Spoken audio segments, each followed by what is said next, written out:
All right, well, good afternoon, everybody. It is such a great honor for me to be here today speaking with you about an incredibly important topic for you all to hear at the point in your lives where you're at. I just want to begin, of course, by thanking the organizers of this event. I heard that this is the first TEDx talk at a university in Uzbekistan, which very impressive. You all should be very proud of the work you put in, and I think that it's a great honor for me to be able to be a part of this event. I know from my own a lot of work to organize an event like this. There's a lot of moving parts that go on, and so really I'm very grateful for you all for the invitation and for the great work you did to put this on. And hopefully you'll be able to relate your experience to some of the things I'll be talking about here today. So on the subject of secrets for student success, again, this is something that I'm always happy to talk about, and it's something that I have actually talked quite a lot about with some students already in my time here at the Law University here in Tashkent. I'll just preface this with, I'm no expert by any means. I'm not a doctor of educational psychology or anything like that. But from my own experience, both as a student, as a teacher myself now, and as just a lifelong lover of learning, I've learned a lot of important lessons along the way, which I'm happy to share with you all here today, and hopefully will be of some value to you as well. I'll try to share my own personal experience as I go along, but just to start my talk off, to frame it, the two most important lessons I want to impart to you here today are, number one, you should never be afraid to make mistakes, and number two, you should never be afraid to try new things. That, in a nutshell, those are my two secrets to student successes, if you will. Now to elaborate, I'll just go in order there. Talking first because I think it's the most important about not being afraid to make mistakes. This, I think, is really the key thing that separates good students from great students. And I know it sounds kind of weird because when we think about, what makes a good student, a lot of us think, well, it's someone who doesn't make mistakes, right? That might be true in some cases. Some of us sometimes study harder than others for a test. Some of us enjoy certain subjects more than others.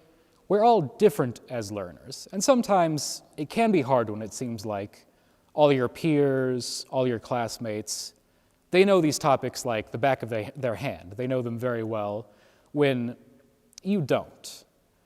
But I'll submit to you that there's no one is naturally more intelligent. No one is naturally a better student than anyone else is. It's through hard work that we form the habits that make us great students, that make us great learners. And the most important of those, which some of us have learned more quickly, more readily than others, is that you can't be afraid to make mistakes. It's in those times where you put your hand up in class to answer your teacher's questions, even if you're not quite sure of the answer. It's that time where, in your language class, me being a foreign language teacher here, it's when you try to use that new bit of grammar, try to use that new bit of vocabulary. Maybe you don't get it quite right. Maybe your teacher says, oh, I'm not so sure about that, but good job, though. It's from those moments of failure, it's from those times where you make mistakes, that you really do improve as a learner. What I mean from that is this. Basically, I'll try not to get too into kind of the theory here, but there's an important theory in the field of second language acquisition, of teaching foreign languages, that we call the zone of proximal development.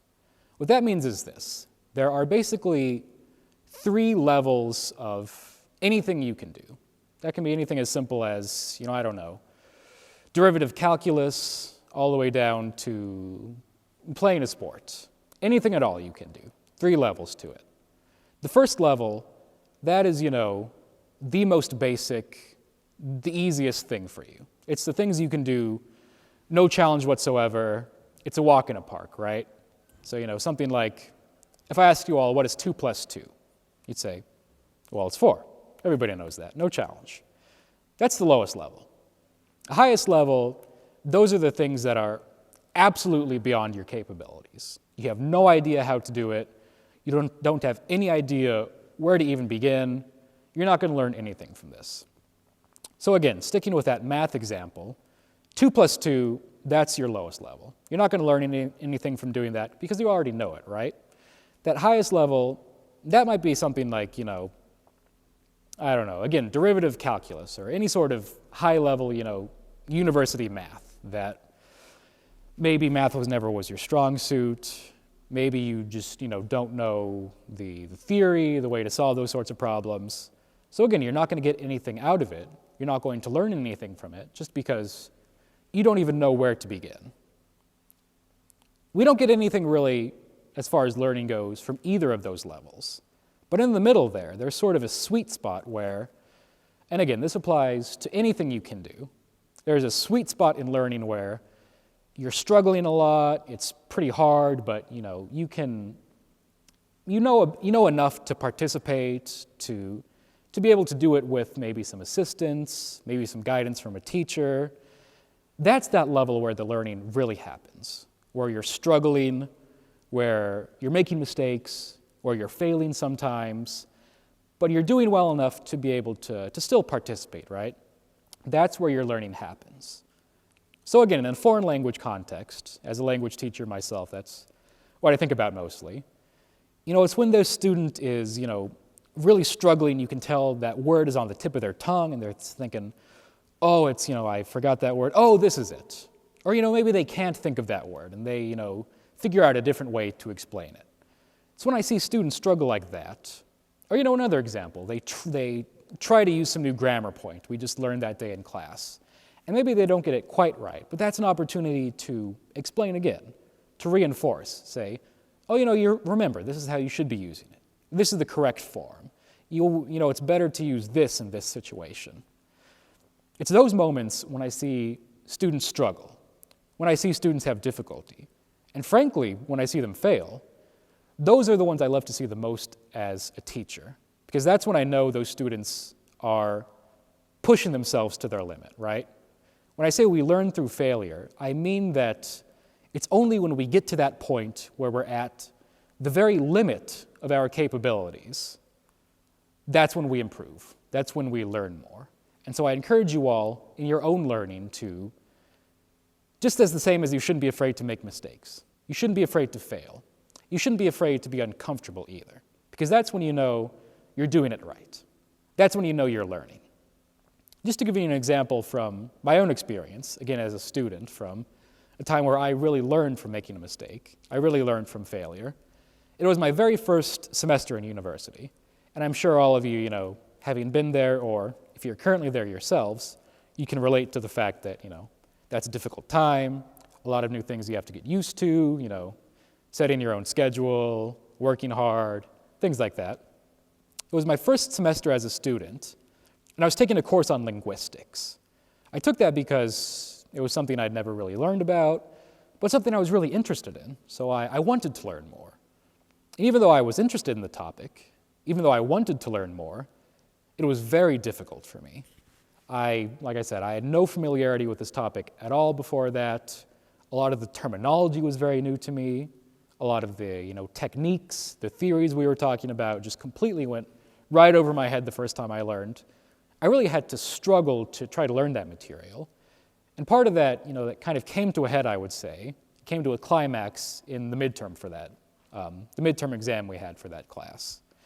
I remember I was up all night studying. I just thought, I don't know this material yet. I'm going to do so badly on this test. I have to really cram this. I have to stay up all night, memorize, every practice exam we did, memorize every vocab, every homework problem I had assigned, until I really know it. I did that. I got, maybe 2 hours of sleep that night. Went into that exam first thing in the morning, just completely dead.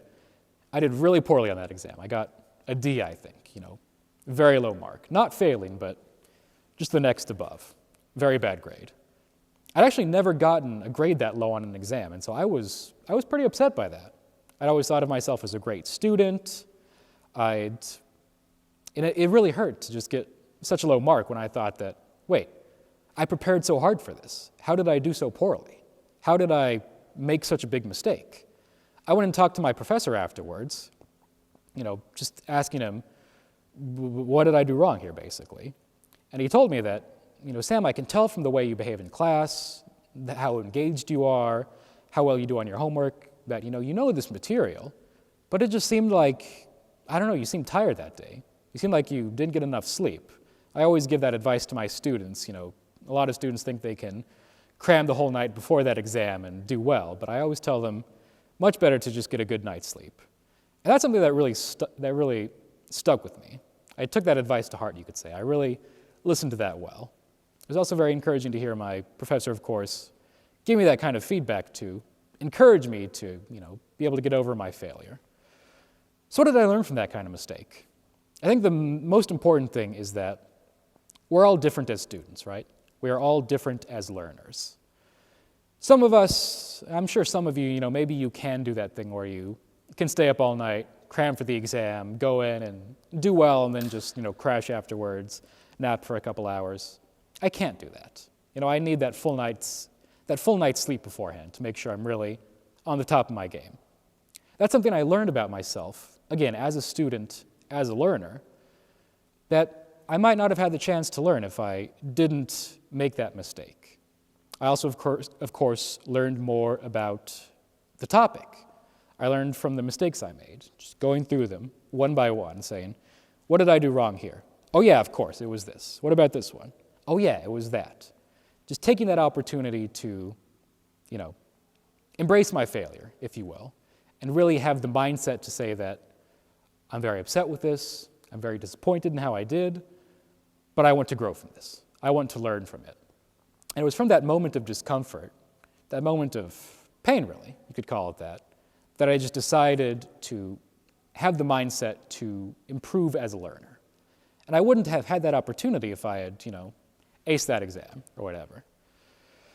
So just to sum up my first point there, again, it's hard to feel like you're the only one in the class who doesn't know something. It's hard to hear your teacher say, you're not quite right. You're close, but not quite right. It's difficult to be in that situation where you're not sure of yourself. But I really do encourage all of you to be willing to go there, to be willing to put yourself in that situation. Because again, it's from those moments of discomfort. It's from those moments of pushing yourself to the limit, pushing yourself to the point of your own limitations. That's where the real learning happens. That's where you have to work hard to use all of the knowledge you have, to push yourself even beyond what you thought you were capable of doing. So if you're making mistakes, if you're feeling uncomfortable, even if you fail at things from time to time, yeah, you can, take a minute, be down, process your emotions however you want, but don't let that get you too down. Don't be too sad for too long, because if you're uncomfortable, if you're making mistakes, you're on the right track. You're learning. You're growing as a learner. So that's my first big point. Again, don't be afraid to make mistakes. Number two, this is just as important, I would say, is don't be afraid to try new things. This is really the time in your life where the world not only tolerates, but in a lot of ways expects you to do both of these things, to make mistakes and to try new things. It's an important part in all of our development, whether we go to university or not. And so I encourage you all to explore your interests. Do something that you think, I'm not sure if I like this, but maybe I will. And I want to see if that's the case. Another example from my own experience of a time where I tried something new that didn't work out, that maybe it was a mistake, but a mistake I learned from. I actually started off I studied in university. I graduated with a degree in political science, study of government, how people organize themselves to, get things done. I really enjoyed that topic. It's something I found my passion for, but it's not what I started off with as a student. I actually started off studying engineering. I chose engineering for a lot of different reasons. I was pretty good at math in high school. I enjoyed, doing those calculus problems, things like that. And of course, just thinking practically, engineering is something that, there's a lot of money in. You can make a good salary as an engineer. Those were all things I thought of when, I was filling out my college applications and I chose engineering as my major. I sort of realized in retrospect that, those weren't the motivations that really drove me. I wasn't choosing to study it for the right reasons, but I learned that simply from trying it, right? I did that first semester of my engineering courses. They were very difficult. Lord knows I made many mistakes. I failed many times in those courses. So I both learned through those failures, learned through those mistakes I made, and ultimately I just decided, listen, this math, engineering, it's great for a lot of people. We certainly need it, but it's not for me. I don't enjoy this. I'm not doing this for the right reasons. And so I, on a whim, thought, hey, government, public service, that's something else I'm interested in. Maybe I'll give that a try. Did a semester of that, and I loved it. I realized that was what my passion was for, public service, going into public work. And so I stuck with that, and here I am, 9 years later, still on that same track. I don't consider it a bad thing that, I didn't just start right off the bat knowing what I want to do. Very few of us, it's a very small group that really knows exactly what they want to do with their life at the time they're 18 years old. Again, that's what university is for. That's what this part of your life is for, is to try new things, explore your interests, see what motivates you, what excites you, what makes you feel good to wake up in the morning and get out of bed and say, okay, I can't wait to do this today. It's important to find that, and along the way when you're trying to find that thing for yourself, it's just as important to figure out what doesn't work for you, right? What doesn't motivate you, what doesn't excite you, what doesn't give you passion. Because again, this is the structured time in your life where the world expects you to do that, expects you to try new things. It's always possible, but it's more possible than ever for you right now as, 18-year-olds, 19-year-olds, university students. So take advantage of those opportunities you have.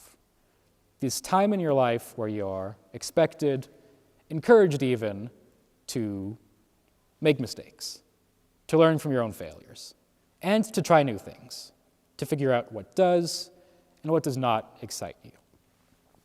I think the two common threads between my 2 points there are this element of discomfort, right? Because again, both of those things can make you feel uncomfortable. They can feel kind of bad, right? When you raise your hand and you're not quite sure you know the answer. When you hear your teacher say, that's not quite the answer I was looking for. Or when, you go to some new club or, some new group and you don't know anyone there and you feel a little awkward, right? You feel like, well, okay, how do I, get involved in this? How do I start enjoying it? But like I said, it's from those moments of discomfort, whether it's in the classroom, with your friends, in some clubs you do after school, whatever it may be. It's from those moments of discomfort that you are growing both as students and as people and as lifelong learners. So embrace those opportunities. Don't be afraid to be uncomfortable. Don't be afraid to make mistakes. And don't be afraid to try new things. Thank you very much to you all for your attention. And again, I'm very grateful to have had this opportunity to speak with you today.